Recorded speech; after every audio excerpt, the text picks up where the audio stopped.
आसाम रे हिमंत विश्व शर्मा महाविजय विकास और अस्मिता राजनीति रे कांग्रेस फेल। उत्तर पूर्व रे बीजेपी रे दबदबा सुदृढ़। केरल रे पुणी बदलिला शासन गादी।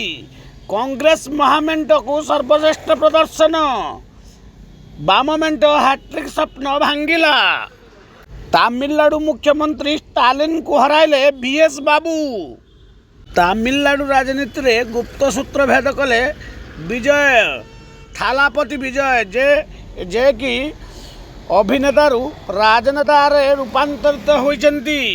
विजय निर्वाचन प्रतिश्रुति पर फोकस। निर्वाचन प्रतिश्रुति रखिथिले महिला को 8 ग्राम रे सुना देबे। पौंडुचेरी रे एनडीए मेंटर विजय पंचम थर मुख्यमंत्री भावे फेरिबे एन रंगास्वामी। केरल रे 3 आसन जीतला बीजेपी।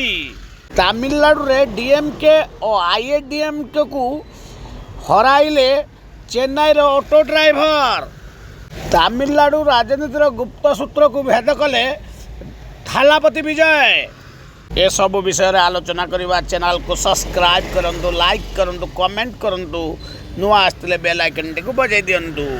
आसंतु जानिबा आसाम रे हिमंत विश्व शर्मा महाविजय। विकास और अस्मिता राजनीति रे Congress fail.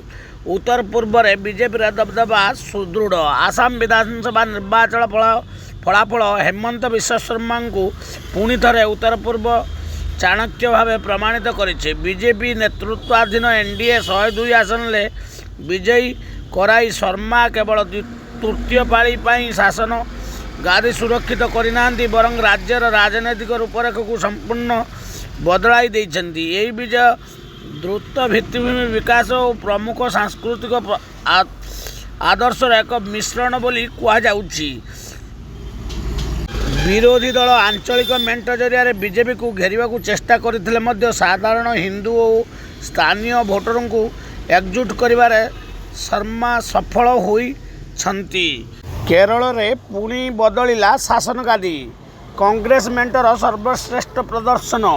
Balm mentor hat trick स्वप्न भांगिला। केरल विधानसभा निर्वाचन फलाफल राज्य में पारंपरिक राजनैतिक धारा को पुणी थे प्रमाणित करिछि। प्रति 5 वर्ष सरकार बदलाइबा परंपरा को बजाय रखी भोटर माने कांग्रेस नेतृत्वाधीन यूनाइटेड डेमोक्रेटिक फ्रंट को एक निर्णायक बहुमत प्रदान करिसेंति। दीर्घ 10 वर्ष पर यूडीएफ 99 आसन सह राज्य राजनीति को सफल प्रत्यावर्तन करने सह वामपंथी गणतांत्रिक सामर्थ्य लगातार तृतीय थर सफलता गठन कर स्वप्न को भांगी देछि। स्टालिन को हराइले बीएस बाबू। तमिलनाडु मुख्यमंत्री एमके स्टालिन को आज तांकर निर्वाचन गढ़ शक्त धक्का लगी। 2011 यही आसन प्रतिनिधित्व कर आसुवा स्टालिन को टीवी के नेता बीएस बाबू हराई देइछन्ति। बाबू ठारू डीएमके मुख्य 7731 रु अधिक भोटर व्यवधान हारी जाइछन्ति। तेबे 2011 निर्वाचन पूर्व सीमा पुनर्निर्धारण समय आसन सृष्टि होइतिला। एही समय मुख्यमंत्री स्टालिन यही आसन सबुबले जीति आसुथिले। पौंडुचेरी रे एनडीए मेंट को विजय पंचम थर मुख्यमंत्री भावे फेरिबे एन रंगास्वामी। पौंडुचेरी रे पुणी थे एनडीए क्षमता को फेरी। मुख्यमंत्री तथा नेता रंगास्वामी 4441 वोटर व्यवधान विजयी होइछन्ति। चैनल को सब्सक्राइब करेंगे, लाइक करेंगे, कमेंट करेंगे, नुआ आसले बेल आइकन टी को बजाई देबे। तमिलनाडु राजनीति रे अभिनेतारू राजनेता पलटिबा थालापति विजय महिला माननकु 8 ग्राम सुना देबे बोली प्रतिश्रुति देइथिले। तमिलनाडु राजनीति रे प्रथम थर प्रवेश करथिबा टीवी के एक बृहत्तम दल हेबा सह सरकार गठन करने को जाउछि।